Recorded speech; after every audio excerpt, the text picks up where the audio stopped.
do Pai, do Filho e do Espírito Santo. Amém. O anjo do Senhor anunciou Maria, ela concebeu do Espírito Santo. Ave Maria, cheia de graça, o Senhor é convosco. Bendita sois vós entre as mulheres, bendito é o fruto do vosso ventre, Jesus. Santa Maria, Mãe de Deus, rogai por nós, pecadores, agora e na hora de nossa morte. Amém. Eis aqui a serva do Senhor, faça-se em mim segundo a vossa palavra. Ave Maria, cheia de graça, o Senhor é convosco. Bendita sois vós entre as mulheres, bendito é o fruto do vosso ventre, Jesus. Santa Maria, Mãe de Deus, rogai por nós, pecadores, agora e na hora de nossa morte. Amém. E o Verbo divino se fez carne e habitou entre nós. Ave Maria, cheia de graça, o Senhor é convosco. Bendita sois vós entre as mulheres, bendito é o fruto do vosso ventre, Jesus. Santa Maria, Mãe de Deus, rogai por nós, pecadores, agora e na hora de nossa morte. Amém. Rogai por nós, Santa Mãe de Deus, para que sejamos dignos das promessas de Cristo. Oremos, infundi, Senhor, em nossas almas a vossa graça, como vos pedimos, para que nós, que pela anunciação do anjo, viemos a saber o mistério de vossa encarnação, paixão e morte de cruz, cheguemos um dia à glória eterna dos céus pelo mesmo Cristo, Senhor nosso. Amém. Caríssimo irmão e irmã, hoje nos encontramos para meditar a quinta-feira da terceira semana da Quaresma. E a primeira leitura nos é trazida do profeta Jeremias, no capítulo 7. Assim fala o Senhor: dei esta ordem ao povo, dizendo: ouvi a minha voz, assim serei o vosso Deus, e vós sereis o meu povo. E segui adiante por todo o caminho que eu vos indicar, para serdes felizes. Este primeiro versículo já tem muito a nos dizer. Logo adiante, nós perceberemos a obstinação do povo em não querer praticar aquilo que o Senhor disse nesse versículo. O Senhor nos pede, também através de Jesus, que nós escutemos a sua voz. O que faz a voz? A voz ressoa a palavra. E quem é a palavra por excelência? Para nós é o Cristo, é o nosso divino mestre. E assim, somente assim, ele poderá ser verdadeiramente o nosso Deus. E nós deveremos de seguir o caminho que ele indicar, não o caminho que nós queremos. E qual é o caminho que o Senhor indica para a nossa vida? Nós devemos de recordar, se resume o caminho de nossa vida nos 2 mandamentos, nos quais Jesus resume o decálogo. O amor a Deus sobre todas as coisas e ao próximo como Jesus nos amou, passando pelo amor a nós mesmos. Então, o caminho que o Senhor nos indica é sempre o amor. Um amor que não é, digo mais uma vez, sentimento. É um amor que é um amor verdadeiro. O amor suporta renúncias, suporta reconhecer quem se é, o amar a si mesmo, para que, reconhecendo suas condições, mudando aquilo que se pode, aceitando aquilo que não se é possível mudar, nós possamos, assim, realizar atos de amor. Mais uma vez, o amor não é sentimento, mas se traduz em atos, se traduz em ações. O amor de Deus por nós se traduziu numa ação, enviar o seu Filho unigênito para a nossa salvação, como estamos celebrando e meditando neste tempo quaresmal, que culminará com a paixão, morte e ressurreição do Senhor. Assim também o Senhor pede de nós que sigamos esta via. Sigamos a via da sua palavra por excelência. O escutemos. Mas quanto nos esforçamos no dia a dia? Muitas vezes nosso esforço é muito pouco. Se compararmos a outras coisas que nós ansiamos e desejamos na nossa vida física, biológica, material, nós nos esforçamos muito pouco para viver aquilo que o Senhor Deus nos ensina e nos pede. E deveríamos de tomar consciência. Nós podemos, porque Deus nos dá graça, mas nós devemos de corresponder a esta mesma graça. Como veremos, aquilo que o Senhor vai dizer também a nós no Evangelho. Sigamos o texto. O que aconteceu com o povo de Israel, que o Senhor alerta também a nós? Mas eles não ouviram e não prestaram atenção. Ao contrário, seguindo as más inclinações do coração, andaram para trás e não para frente. Ora, nós muitas vezes fazemos a mesma coisa. Encontramos que Deus realizou uma obra salvífica grandiosa em nossas vidas. Um ato de amor, um momento em que tivemos um toque precioso de Deus em nós e que aquilo transformou toda a nossa existência, a nossa relação com Deus. Mas depois esquecemos, não prestamos atenção, esquecemos de dar continuidade aos passos da resposta do amor a Deus. E o que aconteceu? Andamos para trás. E o que quer dizer esta passagem? Se olharmos o povo de Israel, de onde ele saiu, de qual escravidão? Da escravidão do Egito, da escravidão do pecado, da escravidão da adoração aos falsos deuses, ao Baal, à idolatria. E andar para trás significa o quê? Voltar à mesma vida passada. Retornar a tudo aquilo que nos faz mal e que nos destrói. Nos questionemos, nesta quaresma e na nossa vida, o quanto nós andamos para frente com o Senhor. Realmente demos passos rumo à terra prometida, rumo à vida nova em Cristo, ou retrocedemos?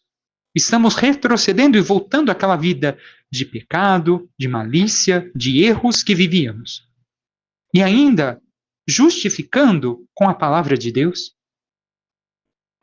Ainda o Senhor diz, desde o dia em que seus pais saíram do Egito até o dia de hoje, como havia dito.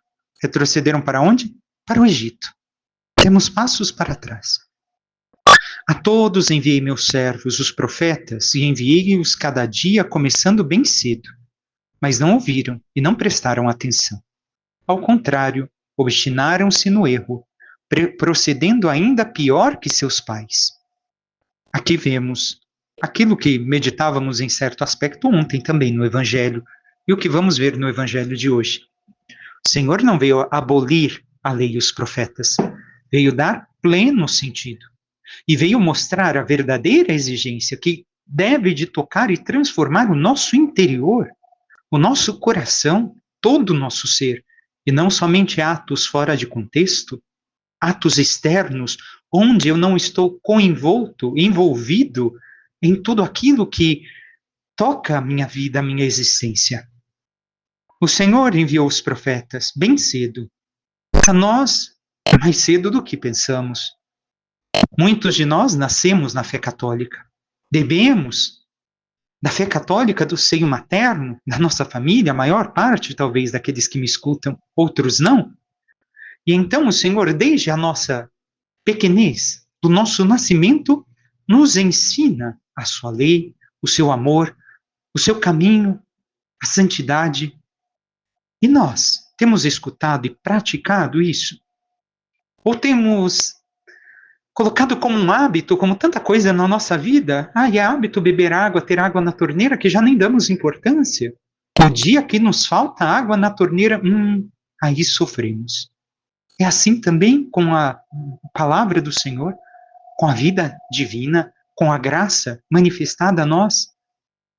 E para nós devemos de recordar, é pior ainda se nós caminhamos e não ouvindo o Senhor. Por quê? Porque agimos pior que os nossos pais na fé. Aqueles que por primeiro abraçaram a fé. Eles não tinham muitas as coisas que nós temos. Se olharmos para o povo de Israel, que vivia à sombra daquilo que é realizado com a vinda de Cristo, segundo a nossa fé católica, nós percebemos que nós temos os sacramentos, a igreja, os irmãos, os santos, os ensinamentos. E o que temos feito? A quem mais é dado, mais será cobrado. Para nós é pior ainda do que aqueles que não conheceram a fé em Jesus, que não conheceram a igreja, que não souberam de nada daquilo que nós sabemos, que não viveram os sacramentos como nós vivemos. E como vivemos os sacramentos? Como hábito? Como dizia ainda há pouco? Uma coisa, vou lá, me confesso, recebo, ou como algo que transforma a minha alma? É necessário, nos mostra o Senhor, que devemos de escutar a voz de Deus, que devemos de mudar tudo o que é necessário desde a nossa própria situação interior. E nós o temos feito, esforçado. Se falares todas essas coisas, eles não te escutarão. E se os chamares, não te darão resposta. Dirás então: esta é a nação que não escutou a voz do Senhor seu Deus e não aceitou correção. Sua fé morreu, foi arrancada de sua boca. Nós vemos aqui o que acontece com aqueles que não escutam a palavra do Senhor, com aqueles que não se esforçam por compreender a plenitude, a profundidade, porque é mais do que aquilo que nós lemos. É muito mais, é um ato de amor. Então é tão profundo tudo aquilo que o Senhor quer nos ensinar, que somente aprendendo com a igreja e os santos, nós podemos tocar um pouco da profundidade de tudo aquilo que o Senhor pede a cada um de nós, do amor autêntico que nós devemos de viver, que transforma a nossa vida como transformou a de todos os santos. Mas se nós não escutamos e não aceitamos correção, a nossa fé morre. E quantos são os cristãos hoje que não aceitam correção, meu irmão, minha irmã? Este somos eu e você? Espero que não. Que possamos aceitar a correção que vem de Deus. Que possamos reconhecer que nem sempre estamos naquilo que o Senhor Deus pede de cada um de nós. Que não somos os santos que, alguns momentos, colocamos na nossa cabeça sermos. Mas que temos muito ainda que escutar a Deus, que escutar ao Cristo, que fazer a sua vontade, que sermos tocados por Ele e agirmos segundo suas palavras. Mas o temos reconhecido? Temos esta humildade de aceitar a correção, de caminharmos na palavra do Senhor? Ou a nossa fé está morta, está morrendo e será arrancada de nós? E assim perderemos a vida verdadeira. Passemos brevemente pelo salmo. Oxalá ouvisseis hoje a sua voz, não fecheis os vossos corações. Quem dera ouvisseis hoje a sua voz. Quando não ouvimos a voz de Deus, o nosso coração está fechado. E diz, no final do salmo que hoje escutamos, oxalá ouvisseis hoje a sua voz, não fecheis os corações como em Meriba, como em Massa no deserto aquele dia em que outrora vossos pais me provocaram, apesar de terem visto as minhas obras. Apesar de tudo o que viram o Senhor realizar, ainda duvidaram do Senhor. Ainda não acreditavam naquilo que o Senhor Deus lhes dissera. Pensavam que o Senhor lhes abandonaria e não concederia aquilo que necessitavam. Somos nós assim, tão desconfiantes de Deus? O problema não está nele, o problema está em nós, que não nos colocamos numa autêntica escuta. Que muitas vezes começamos bem o caminho da fé, mas depois, pelo hábito, costume, deixamos de lado a oração, a intimidade com o Senhor, reconhecimento de nossa pequenez, da grandiosidade dele, de estarmos na escuta do que ele tem a nos falar e perdemos o caminho. Como está a nossa vida espiritual? Passemos ao Evangelho agora, tirado de São Lucas, capítulo 11. Naquele tempo, Jesus estava expulsando um demônio que era mudo. Quando o demônio saiu, o mudo começou a falar, e as multidões ficaram admiradas. Mas alguns disseram: é por Beelzebu, o príncipe dos demônios, que ele expulsa os demônios. Outros, para tentar a Jesus, pediam-lhe um sinal do céu. Mas, conhecendo seus pensamentos, Jesus disse-lhes: todo reino dividido contra si mesmo será destruído, e cairá uma casa por cima da outra. Ora, se até Satanás está dividido contra si mesmo, como poderá sobreviver o seu reino? Vós dizeis que é por Beelzebu que eu expulso os demônios. Se é por meio de Beelzebu que eu expulso os demônios, vossos filhos os expulsam por meio de quem? Por isso eles mesmos serão vossos juízes. Mas se é pelo dedo de Deus que eu expulso os demônios, então chegou para vós o reino de Deus. Quando um homem forte e bem armado guarda a própria casa, seus bens estão seguros. Mas quando chega um homem mais forte do que ele, vence-o, arranca-lhe a armadura na qual ele confiava e reparte o que roubou. Quem não está comigo está contra mim, e quem não recolhe comigo dispersa. Palavra da salvação. Glória a vós, Senhor. O que o Senhor hoje tem a nos dizer? Vemos que os adversários de Jesus fazem uma acusação muito grave contra ele, que o demônio atua através dele. Mas Jesus mostra que eles mesmos estão errados e a sua gravidade do seu erro. Por quê? Porque os filhos deles também expulsam os demônios. Mas pela ação de quem? Pela ação de Deus. Nós vemos aqui que os mestres da lei, os fariseus, eles estão reconhecendo os sinais da graça de Deus em Jesus, mas se recusam a dizer que é obra do Espírito Santo. Se recusam a aceitar. Por quê? Porque para eles, Jesus é um concorrente. Jesus não é o Filho de Deus. Não é o Cristo que eles esperavam. O Cristo ninguém saberá de onde vem. Será poderoso, portentoso, vingará, destruirá os inimigos. E não aceitam Deus de uma forma humilde. Não aceitam a forma com que age o próprio Deus para nos salvar. E assim, devemos de compreender ainda neste versículo, mais adiante, quando fala em virtude de Beelzebul expulso o demônio, a acusação que Jesus expele os demônios por Beelzebul mostra que é insensatez supô-lo, porque dar ao demônio poder para se expelir outro demônio seria trabalhar em dano próprio e destruir por suas próprias mãos.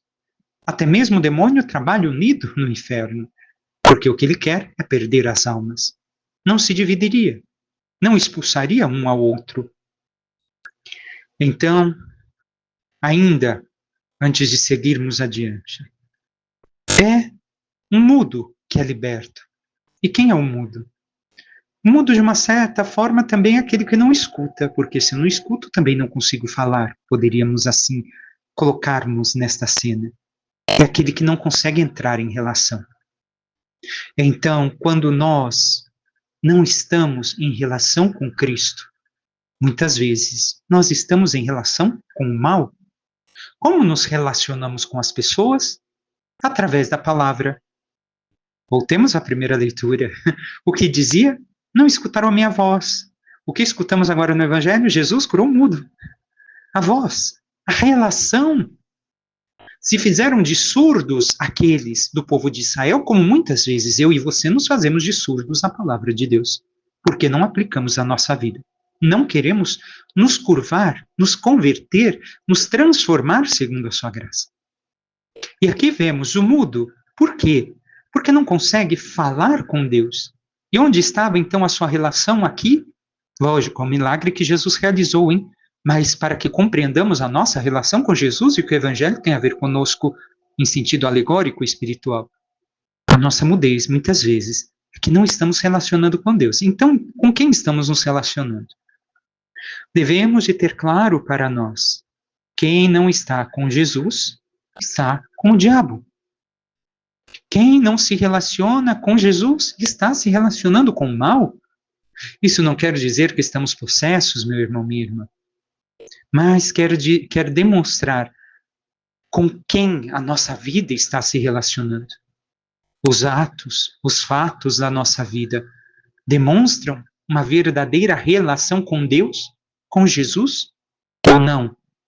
Porque senão nós estamos mudos com a nossa vida não está proclamando a nossa fé, porque não estamos em relação com Deus, não conseguimos ter esta relação, esta intimidade, esta conversa, o diálogo, a manifestação de Deus em nós. E aí cabe a nós perguntar de quem estamos escutando a voz. Se não escutamos a voz de Deus, nos tornamos mudos com a vida. Se escutamos a voz de Deus, nossa vida fala da nossa fé, demonstra que somos cristãos. Não é necessário tanto as palavras, por mais que em alguns momentos sim devemos de proclamar a fé com os lábios, mas muito mais diz a nossa vida. E a nossa vida tem falado, a nossa vida tem demonstrado aquilo que realmente Deus realiza em nós. Vimos então, mais uma vez recordo, que os filhos dos fariseus, destes judeus, vão ser os próprios juízes deles, porque se expulsam o demônio em nome de Deus, como que Jesus está? Só ele, então, expulsa o demônio pelo próprio demônio? Não querem reconhecer depois de tudo que viram que Jesus fez? E recordo, este texto já meditamos outra vez. Por que pedem um sinal do céu? Porque diziam as Escrituras que quando chegasse o Messias, ele realizaria grandes sinais nos céus. E isso eles querem agora, a certeza de que Jesus é o Messias. Como não realiza, continuam insistindo que Jesus não é o Messias, e sim está agindo pelas forças das trevas. Sigamos mais adiante, mais ao final do Evangelho de hoje. A questão do homem forte e bem armado. Nós devemos de ver aqui que o homem forte e bem armado é o demônio, que tinha escravizado o homem. Porém, Jesus, mais forte que ele, veio e o venceu. E já está desalojado de onde ele se sentiu o Senhor das nossas vidas.